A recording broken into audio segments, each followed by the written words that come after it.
পশ্চিমবঙ্গে শাসকের আইন ছিল, আর আজকে আইনের শাসন প্রতিষ্ঠা। আমি অ্যাডভোকেট এমএইচ রহমান। আপনারা সকলেই জানেন যে রাজ্যের সরকারের পালাবদল হয়েছে, অর্থাৎ টিএমসি গত 15 বছর রাজত্ব করার পর তাদের পতন হয়েছে এবং সরকারে এসছে বিজেপি। এবং বিজেপি সব থেকে বেশি যেটাকে প্রমোট করে সেটা হচ্ছে যে শাসকের আইন নয়, আইনের শাসন চলবে। কারণ শাসকের আইন উঠে গেছে এই রাজ্যে, এখন আইনের শাসন প্রতিষ্ঠা হয়েছে। অর্থাৎ বিজেপি বলতে চাইছে যে গত 15 বছর শাসকের আইন চলেছে, অর্থাৎ শাসক যা বলেছে পুলিশ প্রশাসন সেভাবেই কাজ করেছে, কিন্তু এখন আইনের শাসন চলবে, অর্থাৎ যা আইনে আছে সেই অনুযায়ী রাজ্য চলবে।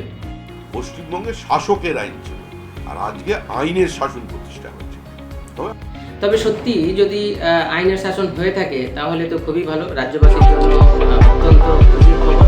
কিন্তু সত্যি কি আইনের শাসন চলছে? আগে এই ভিডিওটা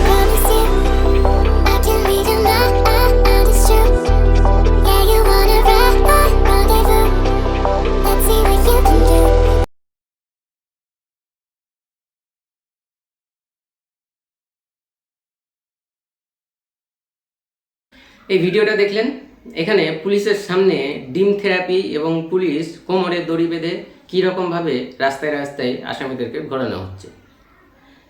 আমি মানছি এই আসামিরা অত্যন্ত জঘন্য কাজ করেছে, চুরি চামারি ডাকাতি অনেক কিছুই করেছে, কিন্তু তারপরেও এই রাজ্যের কি কোনো আইনে রয়েছে যে তাকে কোমরে দড়ি বেঁধে রাস্তায় রাস্তায় ঘোরানো হবে এবং ডিম থেরাপি করা হবে, ডিম দিয়ে পচা ডিম দিয়ে তাদেরকে মারা হবে? এই ধরনের কি কোনো আইন এই রাজ্যে আছে? যদি থাকে আমি কেন এই রাজ্যের মানুষই জানতে চাইছে সরকারের কাছে, যদি থেকে থাকে কোনো আইন এই ধরনের, তাহলে অবশ্যই আপনারা রাজ্যের মানুষকে জানাবেন। আমি আরেকটা ভিডিও আপনাদের দেখাবো।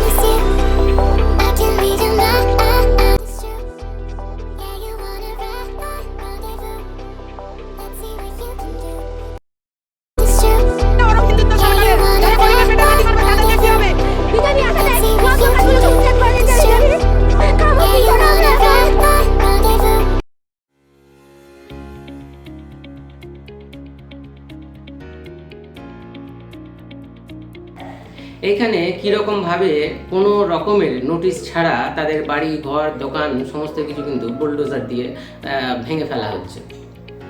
স্টেশনে স্টেশনে সমস্ত হকারদেরকে উচ্ছেদ করা হচ্ছে উইদাউট কোনো নোটিশ, উইদাউট কোনো আগাম কোনো খবর।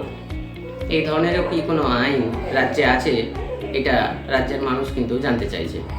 যদি এই ধরনের কোনো আইন থেকে থাকে অবশ্যই রাজ্যের মানুষকে আপনারা জানাবেন। যদি সত্যি আইনের শাসন হয়ে থাকে তাহলে অবশ্যই রাজ্যের মানুষ খুব খুব খুব খুশি হবে। কিন্তু এইটাও কি শাসকের আইন নয়?